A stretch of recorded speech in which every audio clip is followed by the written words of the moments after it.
We continue now at the top of Daf Kufya Dalit Amud Beis in Meseches Bava Kamma. This is Bava Kamma Daf 114b. On the previous Amud, the Gemara brought an opinion of Rebbe. Rebbe holds a ganav is kagazlan. We understand that to mean that a ganav is just like a gazlan. Just like by gazlan we say that the owners are miyayish, the owners give up hope. So too by a ganav we say that the owners give up hope. And the Gemara here clarifies that interpretation of ganav kagazlan.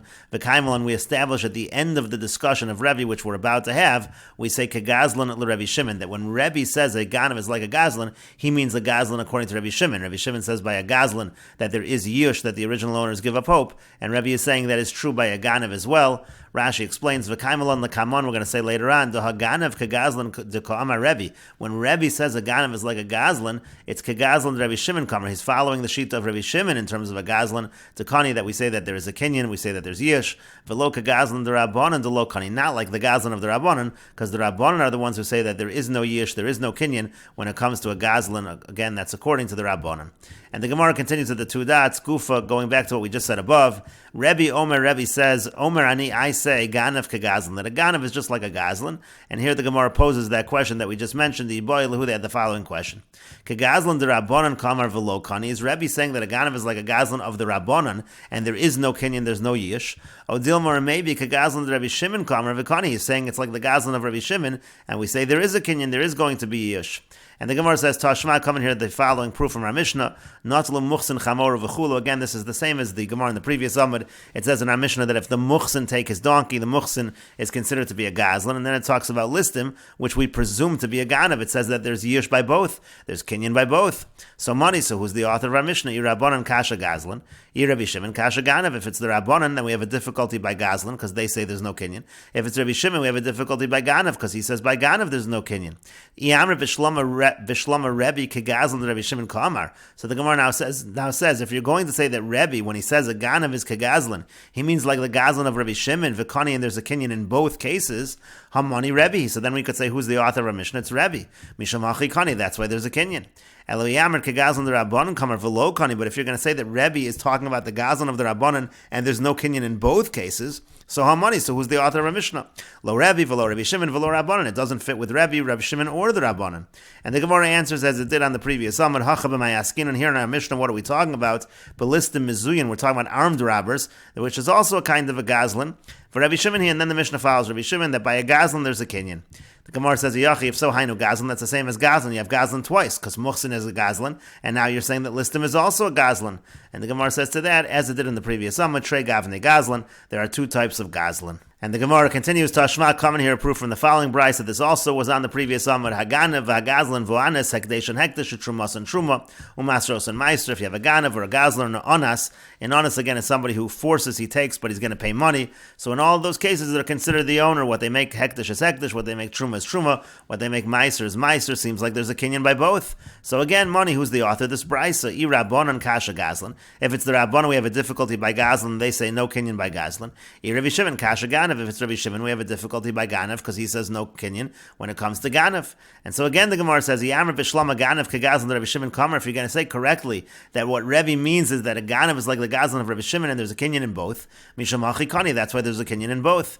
Elu Yamar Ganav Kagazlan the Rabbanan. But if you're going to say Rebbe means that the Ganav is like the Gazlan of the Rabbanan, Hamani, again, who's going to be the author of this brayso? And the Gemara again answers, Belistim mizuyin for Rebbe Shimon. You could say, again, we're talking here about listim mizuyin. When it talks about ganav, it means armed robbers, and it's following Rebbe Shimon, because by both types, we're talking about two kinds of gazlonim, and there's a kinyan by both. The Gemara says, Yachi, if so, hainu gazlan. Again, it's the same as gazlan. Why repeat yourself? And the Gemara says, Trei gavne gazlan. Again, there are two different types of gazlan that are being taught in this brayso. And the Gemara continues, Tashma, coming here, the following proof, Demasni Rebbe Rebbe Shimon Berei, because Rebbe taught Rebbe Shimon his son. This was regarding the Mishnah which discussed the situation where the heirs have to return something that was stolen by their father. The father in that case was a gazlan. So it says that if it's a davar sheyesh bo achrayis, then the heirs have to return it. And so Rebbe taught Rebbe Shimon his son, lo davar sheyesh bo achrayis mamish. The words davar sheyesh bo achrayis, it doesn't mean to be taken literally. Davar sheyesh bo achrayis usually means land, something that you can have a lien on. That's not what it means.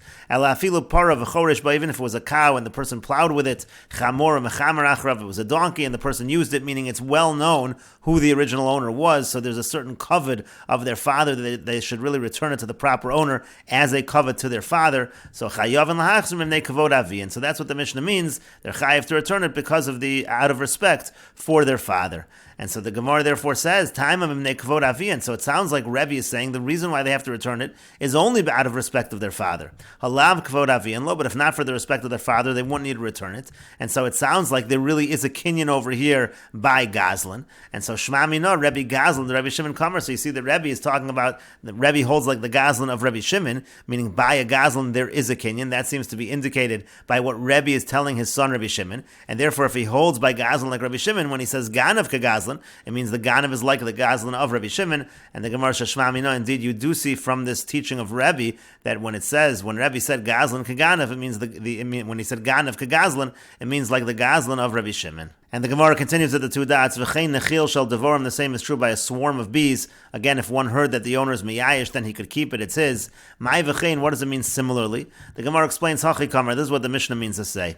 Afilu nechil shel devorim, even when it comes to a swarm of bees, the kinyan d'Rabbanan, that's only a kinyan on a d'Rabbanan level, really it's hefker, you really don't own it. The Rabbanan say that the person is considered the owner. So over there, Sal Kadai Techamina, I might have thought, hi, Kaven d'Rabbanan bi'almu d'Kanile, since this person only owns it on a d'Rabbanan level anyhow, afilu stamanami miyash, we should say, even if you don't hear that he was miyash, we should assume automatically that the person has despaired, the person gave up hope, we should assume yish automatically. Kamash Malon, so that's what the Mishnah is teaching us in this yish v'habailim in ilolo, that it's only true if the original owners give up hope, then we assume that there's yish, otherwise not. Rashi explains, kinyan d'Rabbananu means the ein kan gezel, if you were to steal this swarm of bees, that's not considered gezela, elam neidar cheshalom, only to keep the peace, it's a din d'Rabbanan, to a hefker, because really it's something that's considered to be ownerless. Betanya, we learn in a brisa similarly, yone shovach v'yone aliyah, if you have these doves, ein behen misham gezel, also there's no gezel, elam neidar cheshalom, it's only to keep the peace. And the Gemara continues at the two dots. The Mishnah said, Amar Rabbi Yochanan ben Broka, Rabbi Yochanan ben Broka said, Ne'emenes isha v'katan v'chulu, a woman or a minor are believed to say that the swarm of bees came from over here. They can identify who the owner is. The Gemara says, Isha v'katan b'nei edus ninu, are we really allowed to rely on a woman or a minor in terms of testimony? And the Gemara says, Amar Rav Yehuda, Amar Shmuel, Rav Yehuda says that Shmuel says, Hachamay askin, and here what are we talking about? I can go and show you, Bailam miradfen acharem. Number one, the original owners are pursuing them, so it seems to be clear that it belongs to them.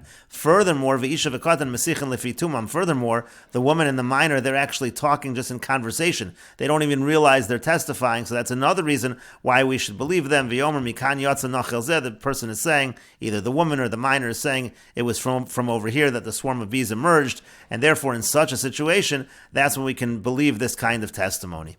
And the Gemara continues, Amar Rav Ashi says, Ein Mesiach lefitumo kasher, ela le'edos isha bilvad. When it comes to someone in conversation talking, we don't trust that as testimony. It's not kosher except when it comes to edos isha, meaning testimony regarding a woman who otherwise would be an aguna. You're trying to find out whether her husband died. So for that, we're lenient. We'll rely on that kind of testimony. Otherwise, we won't rely on it. Amar le Ravina le Rav Ashi. So Ravina said to Rav Ashi, "V'lo," but is that not really true? We don't rely on Mesiach lefitumo in other cases. V'arei nechil shel devorim. Again, what about the case of the swarm of bees, Mesiach lefitumo, who they were relying on the isha v'katan, and it's a case of where they're talking in conversation. And the Gemara says, "Shani nechil shel devorim." No, again, it's different by the swarm of bees to kinyan d'Rabbanan, because even in the first place, the ownership is only at the Rabbanan level, so we could be more lenient. But still, the Gemara asks, "Doraisa lo?" You can't rely on them in a situation of a doraisa. The Amar Rav Yehuda, Mar Shmuel, didn't Rav Yehuda say that Shmuel said, "Ma'isa b'adam echad shaya masiach lefitumo." There was a story with a certain person. He was talking in conversation. The Omer zechurani kishani tinok. He said, "I remember when I was a kid. Umurkavni al ksefo shel abba. I was on the shoulders of my father. V'otziuni mi beis hasefer v'shituni es ketunti. And they took me out of school and they took off my garment v'tviluni and they immersed me in order to purify me lechol b'truma la'erev, so I'd be able to eat truma in the evening." Rabbi Chanina Messiah B'hachi, Rabbi Chanina finished the story that the person said that he remembered. He finished as follows. He said, "V'chaveirai b'deilin mimeni." I remember that my friends, they separated from me because again I was dealing with truma. V'ayu koranosi Yochanan ochel chalos, and they called me Yochanan who eats the challah. V'aleu Rebbe l'kun al piv, and Rebbe said that that's enough testimony that he's allowed to be a kohen. And the Gemara answers, when Rebbe said he could be a Kohen, in that case, but Truma d'Rabbanan, we weren't talking about Truma d'Oraisa, we were talking about Truma on a d'Rabbanan level. But the Gemara still asks, Vakati d'Oraisa lo, but still we don't rely on such testimony in cases that are d'Oraisa. But what about the following? Ki Yasser Rav Dimi, Amar Rav Chana Kartigna, when Rav Dimi came, he said that Rav Chana Kartigna, that's Rav Chana of Carthage, that the following incident came before him. V'yamri lo, some have the version that Ravacha Kartigna Mishtoi, it was actually Ravacha of Carthage who was saying over the following story, Ma'isa Bolafne Rabbi Yehoshua ben Levi, that the incident came actually before Rabbi Yehoshua ben Levi. V'yamri lo, some have another version, Ma'isa Bolafne Rebbe, that the incident came before Rebbe. In any case, the incident was, Betino Gecha, there was a young child, Shem Mesiach Lefitum, he was talking in conversation. V'yamar ani v'imin ishbinu leveinu akum, he said, myself and my mother, we were captured by the non-Jews, Yatzasi Lishov Mayim, if I went out to draw water, Daiti Alime, I was paying attention to my mother, Lil Kodeitzim, if I went out to get wood, Daiti Alime, I was paying attention to my mother. The point is he was essentially testifying in the course of conversation that she wasn't violated. V'hisiya Rebbe al Piv Lakun, and Rebbe said she could marry a Kohen based on that testimony. So again, you see by Doraisa situations we can rely on Masiach Lefitumo, and the Gemara says to that, B'shvuya Hekilu, that's a case of a captive. By cases of captives in general, we're more lenient. And Rashi explains, B'truma d'Rabbanan, we could be talking about Truma d'Rabbanan, meaning Bizman Hazen nowadays. The Rebbe Lachar Churban Hay, Rebbe was after the destruction of the Beis HaMikdash. There's only Truma d'Rabbanan, we can rely on it. V'ikol mandamar lo kitcha lasud lavo. There's a mandamar that says that the holiness doesn't continue after the destruction of the Beis HaMikdash. V'hisiya Rebbe l'kuna. Then you had the case where Rebbe allowed her when she was a captive, and there was just testimony from her child, Mesiach Lefitumo, that she could still marry a Kohen. V'afagav d'isur doraisa mishum zona, even though that's a doraisa because of zona. And the Gemara answered to that, B'shvuya Hekilu, when it comes to a situation of a captive, they're more lenient to Sveika Bialmi, because that's just a situation of a doubt.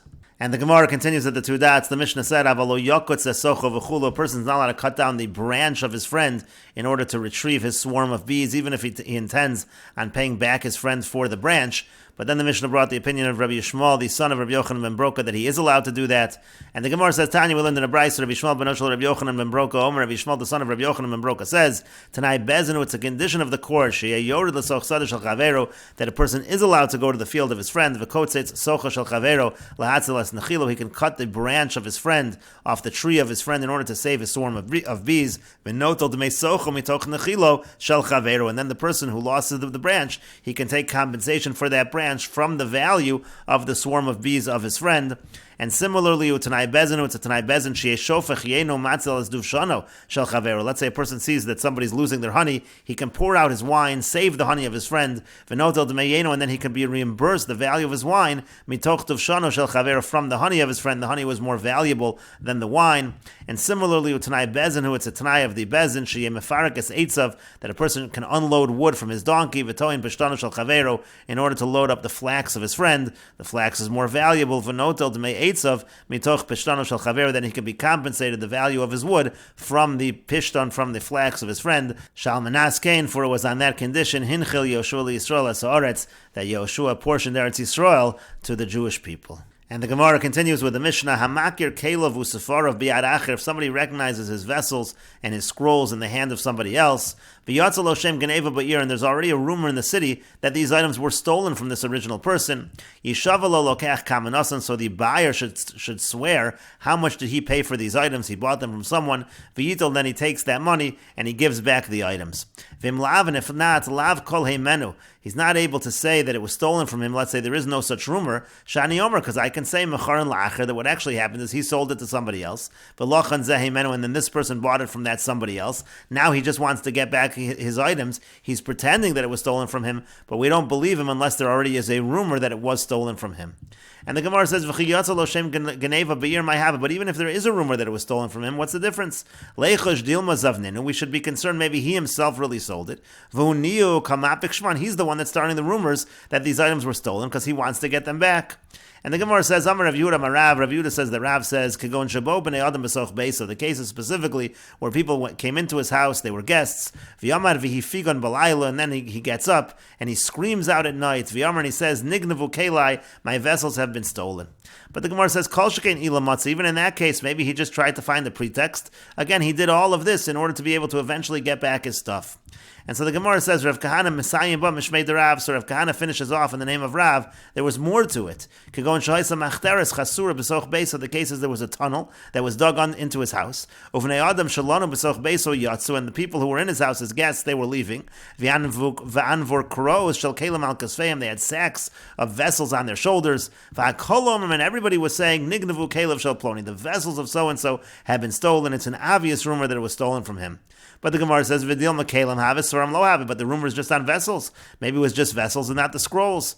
Amr Rabbi Bar Abba, Amr Rabbi Yochanan, Rabbi Bar Abba says that Rabbi Yochanan says, could go into Kamma, that everybody is saying, Nami Svarim. They're also saying scrolls were stolen.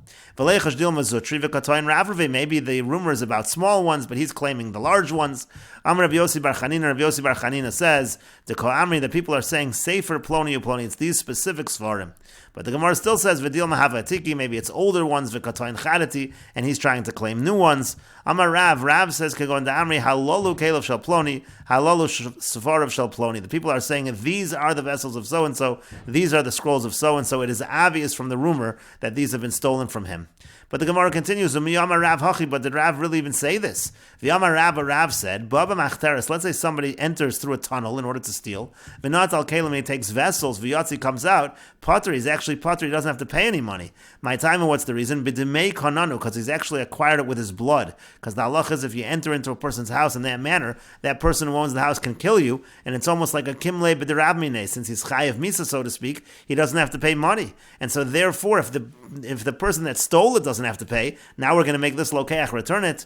And the Gemara answers to that, Hani mili de kananu bebab machteres to meikara maser nafshe lektala. That specifically, the person only acquires it if he actually goes, the person going in the tunnel, the thief himself, because he's giving over his life to be killed. Avalhani, but these individuals, it later gets to other people, came into lo maser nafshayu lektala, since they didn't risk their lives, so they don't acquire it, that's why they have to return it. And the Gemara continues, Amar Rava says, Lo Shana, we did not learn all of this. Ela balabayis ha'asir limchor kelev. It's only by a balabayis who normally sells his vessels. So there we have to be concerned, maybe he really sold it, he's really lying, so we need to have all these specific rumors to say otherwise. Aval balabayis she'enu asir limchor kelev. But if it's a balabayis who usually doesn't sell his vessels, then already it makes sense to say that it probably was stolen. And Rashi explains, Shem Geneva, again, there's rumors of things being stolen. Shiyatza kol shenignavu kelev, there's a rumor that his vessels were stolen. Nishba lokech kamanasan v'yito, the lokech swears how much did he pay, he'll get that. V'yachzer lokelev, he'll return them. V'lefnei yush kamayri. We're talking before the original owner gave up hope, so that's why there's no acquisition. That's why he has to return it. Hifgin soak means, again, he screams out that someone stole his items, but the Gemara said ila matzav, but maybe he's just screaming because he's trying to get a pretext. Pirchi, this is a question of the Gemara. Kalamar ila matzav k'shemachar kelev in ischaret, meaning he's trying to find the pretext because he sold his kelev and he regrets it. V'yada shemacharn lokeach lachar, and he knows that the person he sold it to somebody else. Amar v'hifgin v'tzak b'layla lahamin devarav k'shiyar, so he's getting up and screaming in order to make it sound good what he's saying when he's claiming it was stolen. And Rashi continues, anvar kuro chavilos, again, bundles, you see them taking out all these items. B'demei kananu, then we say someone who comes in a tunnel, he actually acquires it through his blood. The habab machteres bar misu, somebody who comes into a tunnel into somebody's house, he already is able to be killed. K'dechsivim b'machteres yimotze aganav, it says it in pasuk. V'kevan do you have it b'yadei potter, since if he would have it, he's potter. Ki mecharn la'acher, if he sells it to someone else, amay mahadr lu lokeach, why does the lokeach have to return it? We will continue with this discussion in the next video on Daf Kuf Tes Vav Amar Aleph.